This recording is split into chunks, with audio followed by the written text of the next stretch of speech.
बिस्मिल्लाहिर्रहमानिर्रहीम। अस्सलामु अलैकुम वरहमतुल्लाहि वबरकातुहू। दोस्तों, आज की इस वीडियो में मैं आपको हज़रत अली रज़ियल्लाहु ताला अन्हु की ज़हानत और फ़हमो फ़रासत पर मबनी इंसाफ के मुतल्लिक बताऊंगी। हज़रत अली करमुल्लाह वजुल करीम के मशहूर फ़ैसलों में से एक और फ़ैसला जो कुछ यूँ है कि एक मर्तबा एक नौजवान आपकी खिदमत अक़दस में हाजिर हुआ। उस नौजवान के चेहरे पर सख्त घबराहट तारी थी। उसने अपनी फरियाद इस तरह पेश की कि ए अमीरुल मोमिनीन, मेरी माँ ने मुझे जन्म दिया और फिर मुझे 2 साल की मुद्दत तक अपना दूध पिलाया। अब जबकि मैं जवान हो गया हूँ तो उसने मुझे घर से निकाल दिया है और मुझ पर जुल्म ये किया है कि उसने मुझे अपना बेटा मानने से भी इनकार कर दिया है। वो कहती है कि मैं तुझे जानती ही नहीं कि तू कौन है। हज़रत अली रज़ियल्लाहु ताला अन्हु ने उस नौजवान से दरियाफ्त फरमाया कि तुम्हारी माँ कहाँ रहती है? उसने जवाब दिया कि मेरी माँ फलां कबीला के फलां घर में रहती है। हजरत अली रज़ियल्लाहु ताला अन्हु ने किसी को भेजकर उस नौजवान की माँ को तलब फरमाया।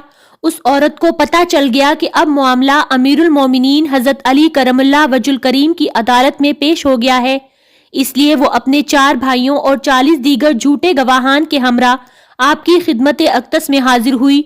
वो गवाहान और अपने भाइयों को इसलिए साथ लेकर आई थी ताकि वो इसके हक में झूठी गवाही दें और कहें कि ये नौजवान झूठ बोलता है और गलत बयानी से काम ले रहा है। हजरत अली रज़ियल्लाहु ताला अन्हु ने उस औरत के सामने नौजवान से पूछा कि अब बताओ तुम क्या कहना चाहते हो। नौजवान ने अपनी फरियाद दोबारा पेश की और कहा कि ए अमीरुल मोमिनीन, मैं अल्लाह ताला की कसम खाकर कहता हूँ कि ये मेरी वालिदा है। इसने मुझे जन्म दिया है, अपना दूध पिलाया है और फिर अब उसने मुझे घर से निकाल दिया है। मुझे पहचानने और अपना बेटा मानने से इनकार कर दिया है। हजरत अली करमुल्लाह वजुल करीम ने औरत से फरमाया, ए खातून, ये लड़का जो कुछ कह रहा है तुम इसके जवाब में क्या कहती हो? उस औरत ने भी कसम खाते हुए कहा, ए अमीरुल मोमिनीन, मैं अल्लाह की कसम खाकर कहती हूँ कि मैं इस लड़के को नहीं पहचानती और ना ही जानती हूँ कि ये लड़का कौन है। ये बिला वजह मुझे रुसवा करना चाहता है। मैं कबीला कुरैश से ताल्लुक रखती हूँ और मेरी तो अभी तक शादी भी नहीं हुई। हजरत अली रज़ियल्लाहु ताला अन्हु ने औरत की बात सुनकर उससे पूछा कि क्या तुम इस बारे में कोई गवाह पेश कर सकती हो? वो औरत कहने लगी, मेरी बात की गवाही ये सब लोग देंगे। चुनांचे उसी वक्त वो 40 गवाह कसम खाने के लिए आगे बढ़े और उन्होंने कसम खाकर कहा कि ये नौजवान झूठ बोलता है। ये औरत वाकई इस नौजवान को नहीं जानती। इस नौजवान का दावा गलत बयानी पर मबनी है। असल में ये नौजवान चाहता है कि इस तरह का इल्जाम लगाकर औरत को इसके कबीला में रुसवा करे।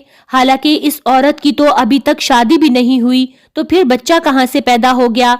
ये एक पाक दामन औरत है। इन तमाम गवाहों के एक जैसे बयान औरत के हक में सुनकर हजरत अली रज़ियल्लाहु ताला अन्हु ने फरमाया, अगर असल बात ये है तो फिर मैं आज एक ऐसा फैसला करूंगा जिसको अल्लाह ताला भी पसंद फरमाएगा। चुनांचे आपने उस औरत से पूछा कि तुम्हारा कोई सरपरस्त है? औरत ने अपने 4 भाइयों की तरफ इशारा करते हुए जवाब दिया कि मेरे ये भाई हैं। हजरत अली करमुल्लाह वजुल करीम ने उसके भाइयों से मुखातिब होकर फरमाया, क्या मेरा हुक्म तुम्हारे लिए और तुम्हारी बहन के लिए काबिल कबूल होगा? औरत के 4 भाइयों ने यक जुबान होकर जवाब दिया कि क्यों नहीं, आप जो भी हुक्म फरमाएंगे हम कबूल करेंगे। इस पे हजरत अली रज़ियल्लाहु ताला अन्हु ने फरमाया, मैं अल्लाह ताला और हाजिरीन मजलिस को गवाह बनाकर ये फैसला करता हूँ कि मैंने बिलाशुबा इस औरत की शादी इस नौजवान के साथ कर दी और अपने माल से 400 दिरहम नकद हक महर करार दिए।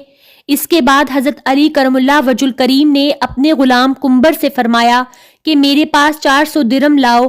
कुंबर हुक्म की तामील करते हुए दिरहम लेकर आया और लाकर उस नौजवान के हवाले कर दिए। हजरत अली करमुल्लाह वजुल करीम ने उस नौजवान से फरमाया कि ए नौजवान, इन दिरहमों को अपनी औरत की गोद में डाल दो और इसको ले जाओ। वो नौजवान ये सुनकर उठा और दिरहम औरत की गोद में डाल दिए। वो औरत फौरन चीख उठी और चिल्लाती हुई रोकर बोली, ए अमीरुल मोमिनीन, अल्लाह की कसम ये मेरा बेटा है और ये जुल्म है। क्या आप ये चाहते हैं कि एक बेटे को उसकी माँ के साथ ब्याह दें? असल बात यह है کہ میرے بھائیوں نے ایک غلط قسم کے شخص سے میری شادی کر دی تھی جس سے میرا یہ بیٹا پیدا ہوا۔ جب یہ جوان ہوا تو میرے بھائیوں نے مجھے حکم دیا کہ میں اس کو اپنا بیٹا ماننے سے انکار کر دوں اور اس کو گھر سے نکال دوں۔ چنانچہ میں نے اپنے بھائیوں کے ہاتھوں مجبور ہو کر یہ سب کچھ کیا۔ اللہ کی قسم یہ میرا سگا بیٹا ہے۔ یہ سن کر حضرت علی کرم اللہ وجہ الکریم نے فرمایا اگر یہ بات ہے تو پھر اپنے بیٹے کو گھر واپس لے جاؤ۔ چنانچہ وہ عورت حضرت علی کرم اللہ وجہ الکریم کے حکم سے اپنے بیٹے کو گھر لے گئی۔ اس طرح حضرت علی رضی اللہ تعالی عنہ نے اپنی حکمت اور دور اندیشی سے کام لے کر اس مشکل اور پیچیدہ مقدمہ کا فوری فیصلہ صادر فرمایا۔ ایک مرتبہ 3 آدمی آپ رضی اللہ تعالی عنہ کی خدمت میں حاضر ہوئے۔ ان کے پاس 17 اونٹ تھے۔ کہنے لگے کہ ہم تینوں نے مل کر اونٹوں کا کاروبار کیا تھا اور شرح منافع بھی طے کر لی تھی، جس کے مطابق جو بھی منافع ہوگا اس میں سے آدھا میرا ہوگا، دوسرے شخص کا تیسرا حصہ ہوگا اور تیسرے شخص کا 9واں حصہ ہوگا۔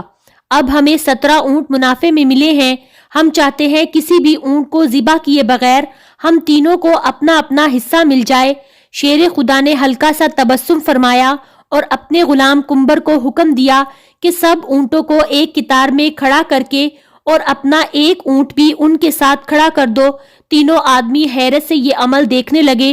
جب حکم کی تعمیل ہو گئی تو آپ نے پہلے آدمی کو بلایا اور فرمایا ان 18 اونٹوں میں سے اپنا حصہ یعنی نصف حصہ لے لو۔ آدمی نے خوشی خوشی 9 اونٹ الگ کر لیے، باقی 9 اونٹ رہ گئے۔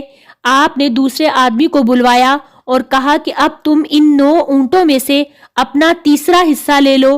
آدمی نے بخوشی 6 اونٹ الگ کر لیے، باقی 3 اونٹ رہ گئے۔